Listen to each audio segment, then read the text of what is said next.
guys, it's Crispy. This is my very first YouTube video, and basically this channel is going to be centered around speed paints and scary stories. So hopefully you can just sit back, you can watch and or listen.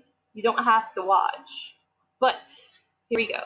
This story is by Mr_Outlaw_10, and he's from No Sleep. I'm a guard stationed at a secret government prison. A few hours ago, there was a major breach. Who's the worst, most despicable person you can think of?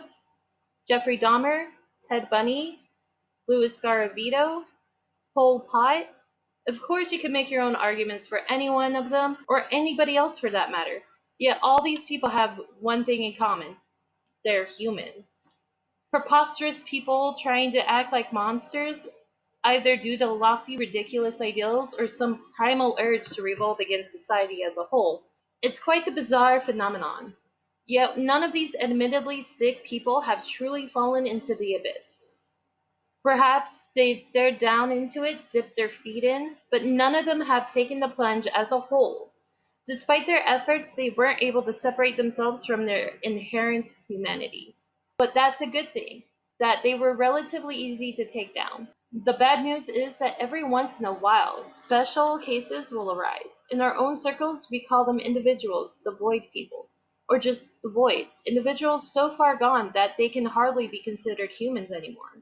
The cause behind entities like these, well, I wouldn't know, nobody really does. Maybe they were born with that latent potential. Maybe they underwent some obscure supernatural transformation. Maybe their experiments gone awry. Aliens from another planet. Crap. Maybe they're literal demons from hell brought here by some fool who just had to conduct some freaked up ritual. Who the hell knows? The only detail that matters is the fact that they exist, and dealing with them is more than a hassle.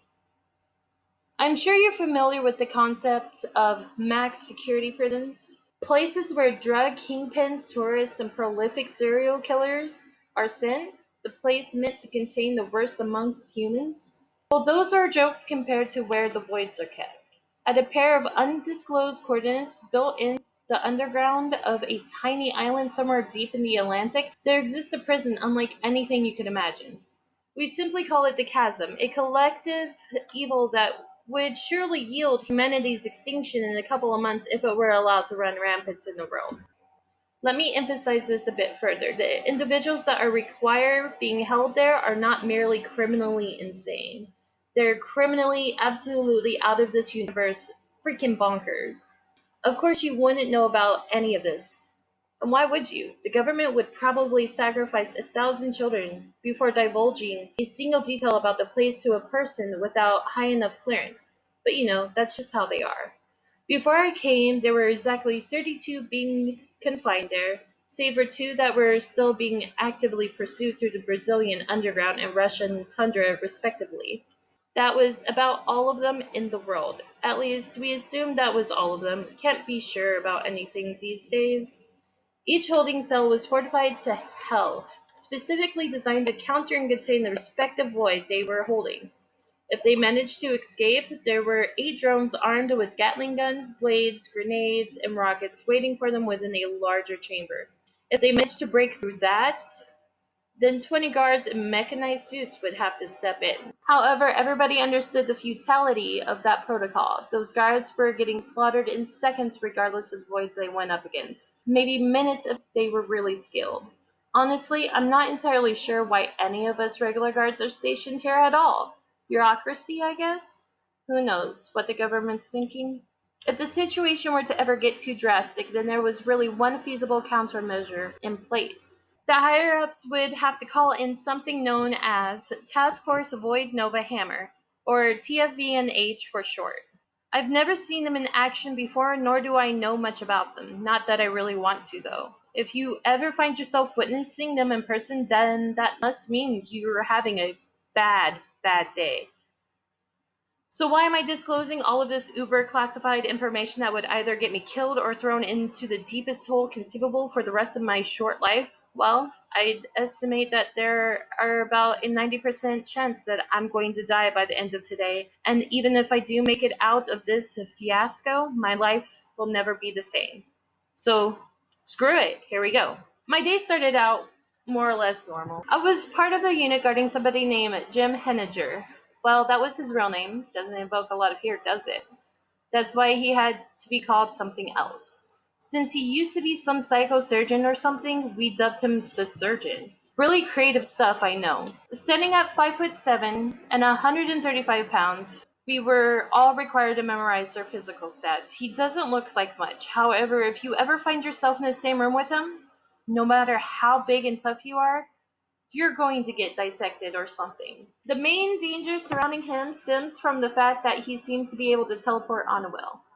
1 second, you'll be staring at his dark, lifeless eyes, and after one blink, he'll disappear in a cloud of black haze. For that reason, there's got to be at least 10 sets of eyes on his monitor at all times. There's no way around it. If he's not being watched, he will escape. He's also kind of unkillable. No matter how many bullets you put through his head or blades you plunge into his chest, the guy just won't croak.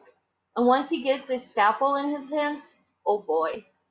Of course, he's just 1 out of 32, comparatively speaking, on the tamer side. With that said, my guard shift ended without any incident. Routine stuff. Following that, I went on break in the lunchroom with my buddy Sandhu. Our conversations were usually pretty dry, but at least I can talk to the guy. It's harder to get along with any of the other guards. Weird, in one way or another. Anyway, lunch was usually the most enjoyable part of a working day in the chasm. What I didn't enjoy was the blaring freaking alarm and deafening repeating automated voice blasting the word breach that went off right as I was about to take my chili out of the microwave. I could see Sandhu's face drop at the disturbance. You're freaking kidding me, he mouthed. Now, I'd only ever experienced one minor breach up until that point, and it was from the surgeon. I guess none of us were really paying any attention that day. He made it about 8 miles off the coast using a stolen boat, racking up a total body count of 145 in his wake. It took 3 full days to wrangle him back and 4 more weeks to fix all the damage he had done to the infrastructure. That was all just from one prisoner. If we're dealing with 3 or more, then our combined efforts as guards wouldn't have stood a semblance of a chance. There had only ever been one major breach in the chasm's history in which 8 voids had broken out nearly simultaneously. It was also apparently the only time that TFVNH had to step in. This was all around 12 years ago, long before I became a guard myself. The aftermath of that? I don't have a high enough clearance to know, but I'm willing to bet that it was nothing fun. We did have a breach procedure. It was a lengthy document outlining exactly what we were supposed to do and where we were supposed to go. I've read it before, it's freaking garbage. It essentially predicted on the idea that we're cannon fodder and that we're obligated to do whatever we can to contain the prisoners. If anybody actually followed the procedures, they die instantly. Well, what the hell are we supposed to do? Somebody asked. They only got shrugs in response, except for Swanson, that is. I freaking hated Swanson. The guy seems to believe that his life is an action movie and that he's an invincible main protagonist. Are y'all pussies or what? He screamed at the top of his lungs with a stupid grin plastered across his face. We're never getting a freaking action. Let's freaking go. Before anybody could stop him, he picked up his rifle and swung the door open like a freaking Dumbo he is. Since alarms were blaring, we could hardly see anything that was going on outside in the corridors. For that reason, we were all shocked upon seeing Morgie the Corgi standing right outside. Imagine some guy walking around wearing a dirty, giant, creepy dog costume. Now imagine that this guy is 7'2", with a voice that's simultaneously deep, raspy, and childish. That's Morgie the Corgi for you. I could see the bravado leaving Swanson's face the moment he laid eyes on the abomination in person. We'd only ever seen him through a screen before. Rough. I've always hated it when people try to imitate dog sounds, but hearing it come from Morgie was a bit different and a lot worse. Before Swanson could ever put his finger on the trigger, his head was smashed into pulp. Morgie began pouncing on the other guards, effortlessly crushing limbs with his oversized paws. He switched between running around on his feet and crawling on all fours. The last thing I saw before running out of the break room was Morgie forcing the remaining horrified agents to play fetch with him using a stray arm. But of course, it's not like I managed to escape anywhere better. The entire place was a freaking tizzy. The squad leaders were frantic, attempting to scrap together some kind of suppression force. I couldn't understand why they were so delusional. Are we guards supposed to be badasses? Frick yeah. We were specifically selected from the existing pool of CIA agents and military personnel to be dropped into this godforsaken place. Put us up against trafficking, militia, terrorists, etc. We'll smoke them. But what we can't deal with are things that aren't supposed to exist in the first place. We watch creature features and slasher flicks with the inherent understanding that we're watching fiction, a type of visual catharsis for our inherent fascination with the dark and grim. It's not supposed to be real, and we have no idea how to act once we find it standing right in front of our faces. Not even as so-called elite agents. Like I said, I'm not sure why they even bothered keeping guard in the chasm to begin with. These were the thoughts that ran through my head as I bolted through the hellish corridors. At one point, I stumbled upon a crowd of guards luring over some rails. Shockingly, they didn't seem concerned in the slightest. "What the hell are you guys looking at?" I asked them. A guard I recognized as Fenton turned around. "This is going to be sick," he grinned, gesturing for me to look below. I didn't even know where I was going, so I didn't realize that I'd wandered into a level right above the weight room.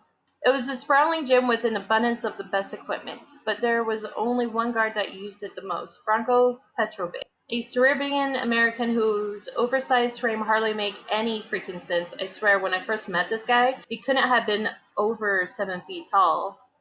He's around 8'2" now. I'm not quite sure what kind of bizarre experiments they ran on him, but they're sure as hell overdid it. Despite the alarms, he was in the middle of overhead pressing what appears to be an ungodly amount of weight when one of these scaphoids wandered into the weight room floor. It was Luz, standing at 6'2", weighing 205 pounds. Like all the other prisoners, this guy was a complete mystery. His mostly bare body was comparable to that of a bodybuilder, save for the hundreds of gnarly scars decorating his skin. The most disconcerting part of his aesthetic was the fact that he only had one half of his face. The other half consisted of his exposed skull, with some kind of red electrical current running through his cranial bones. He had the same current running through his hands, which allowed him to savagely electrocute whatever organic matter he touched, quickly rendering it into a pile of steaming black mush. I guess that my fellow agents didn't bother reading up on the prisoners that they guarded because Bronco never stood a chance. It didn't matter if you were superior to Liz in terms of strength, one touch and you're gone for. The only practical way to take him down was by using ranged weapons, and even then, the task was easier said than done. Bronco grunted like a dumb meathead he is, before grabbing an Olympic weightlifting plate and chucking it like a frisbee at Liz. It connected, seemingly shattering his ribs, but it wasn't nearly enough to take him down. As soon as he rushed forward, the fight had been decided. Bronco attempted to tackle him, a mistake so horrible that his whole body began to twitch as his skin made contact with Liz's fingertips. The electricity spread through his giant frame, causing his vitals to shut down within seconds. In no time at all, he was reduced to a heaping mass of scorched flesh on the floor. He didn't even have time to scream. I could see the respective faces on my stunned colleagues drop as they witnessed what they likely deemed an improbable outcome. Idiots, that's what they were. But truth be told, I was also an idiot for even bothering to stay. Not long after, the sounds of cracking bones and heavy footsteps began emanating from an adjacent walkway. Along with the rest of my agents, my gaze shifted towards what was sure to be another incoming menace. The locked metal door to the corridor was suddenly dented from the other side.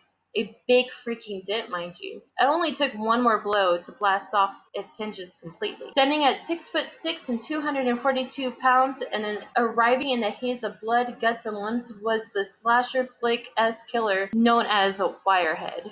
His entire head, save for a single eye, was wrapped in rusty barbed wire. He wore a decrepit old leather jacket and jeans, complete with a large pompadour on top, like an 80s high school delinquent. Everybody's main concern was the weapon in his hands, a large iron bat wrapped in the same barbed wire on his head. If you didn't die from impact, unlikely, the subsequent infection would surely get to you. And don't ask us why we didn't take his weapon away when we contained him. We did, but somehow, someway, he got it back. These things really can't be helped. What the hell is going on, I thought. Breaches happen, sure, but it seemed as if every single freaking void had somehow escaped. How's that possible? In any case, I couldn't afford to think deep into it at the moment. As Wirehead began mowing down the mystified agents in his way, I found myself accidentally making eye contact with Les from below. I nearly had a heart attack as I began pushing through the crowd. Even though I was implicitly certain of the fact that there's no other location with a chasm would have been much safer, I was still being driven ahead by my fight or flight responses away from the immediate threat. It was kind of funny. I've been through so many life or death experiences that my reaction to adrenaline coursing through my veins had been dulled. Well, it sure as hell got invigorated today. I guess that I wasn't paying enough attention to my surroundings because right as I was about to climb a staircase, I felt an oversized arm slam into my chest, knocking me over in the process. I looked up to see another guard, Cade, leering down at me. Sure was happy it wasn't one of the boys, but Cade wasn't much more pleasant. What are you running for? He shot me a smug grin. This is a breach, isn't it? Why don't we do our jobs and fix it? Oh, freak off! I spat at him, before trying to duck past. No luck there. He caught me by the collar and slammed me into the wall. He certainly had a weight advantage.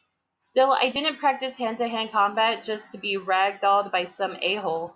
I slammed my elbow down onto his wrist, which managed to loosen his grasp. I followed up with a knee to the stomach and then attempted to strike his neck. But then he caught my wrist mid-punch. Nice moves, he said obnoxiously. He took his palm and rammed into my chin, nearly causing me to black out. In the meantime, Wirehead was getting closer. Guess we'll have to take this up another time, he said. Somebody's got to work around here. I had no idea what he was thinking, trying to take on one of the voids, but I wasn't trying to see his delusions through in person. Still in pain from his palm strike, I pulled myself up and began running once more, all while the sounds of the carnage escalated around me. But there was a glaring issue. I had no idea where I was going. The exits were surely going to be blocked off from the inside. Do we have some kind of safe room? I thought to myself. No. Of course we didn't. We were entirely expendable. They 100% expected us to fight these things head on, even though there was zero freaking chance of victory on our side. There was only one thing I could do here. Survive until TFVNH showed up. Obviously, that wasn't any kind of guaranteed reprieve, but my options were slim. Nevertheless, something rather surprisingly transpired. Amidst the frantic orders from our superiors, a familiar voice snuck in through my radio. Hey Jason, you still alive? It was Sandu. I picked up my radio and isolated his transmission. Yeah, where are you, man? Block C, got lucky and found something weird. It might save us. Come on. Obviously, there wasn't much information there, but it was better than running around aimlessly. Thankfully, Block C was fairly close, so I was able to make it without running into another void. However, when I got there, it was still as chaotic as ever. I swiveled my head around, trying to spot Sandu. I yelled into my radio, but his response was drowned out by everything around me. I began sensing a perplexing, sinister pressure that made it feel like as if I were sinking into the concrete beneath me. I hardly had to guess the source. It was Diazek, 9'5", no idea how much he weighs. Diazek was comparable in appearance in something you see in the corner of your room during sleep paralysis. A hulking, faceless figure wearing a sweeping black robe that jerked around in unsettling motions as he, or she, who knows, walked. I wasn't sure how he exactly killed people, mind you. As soon as anybody got within a certain distance to him, they freezed in place and began bleeding from their eyes. And then they just stayed that way forever. Obviously, that wasn't something I was looking forward to. As I looked ahead, I could see some unfortunate guards already caught in his death zone. In an attempt to avoid similar fate, I turned the opposite direction and began running. And then I nearly shat myself. Standing about 10 feet away was the undead Nazi, 5'8", weighing 143 pounds. His name essentially told it all. A man wearing a dirty and tattered SS uniform with a cracked gas mask covering his face. In one hand, he gripped his signature blade that was inexplicably unbreakable no matter what the hell we tried to do to it. In the other hand, he held a flamethrower hose connected to a massive tank on his back, which sprayed out some kind of scorching black flame that was supposed to yield pain beyond comparison if you were to ever come into contact with it. You could say that I was stuck in between a rock and a hard place here. The only other way out was taking the plunge over the rail in front of me, onto the massive scrambling bodies 50 feet below. Before I considered simply saying my prayers, I felt a hand tug at my sleeve from the side, giving me another heart attack, but this time it was good news. For once, I looked over to see Sandu poking his head out from what appeared to be some kind of hidden door in the wall. "Let's frickin' go," he whispered before pulling me in. He closed the door behind him, plunging us into complete darkness. "What the hell is this place?" I asked, hardly expecting a detailed response. Sandu illuminated his face using his phone's flashlight. "Couldn't tell you, but it's kind of freaking crazy." I could hear the Nazi beginning to spray his flamethrower from out in the corridor. I suddenly wondered whether or not Dizek's power would apply to other voids. In any case, it was better not to be in such close vicinities to them, so I followed Sandu. He led me down some kind of hidden hallway. The walk was rather long, maybe around 8 minutes, and I eventually found myself in what appeared to be some kind of surveillance control room.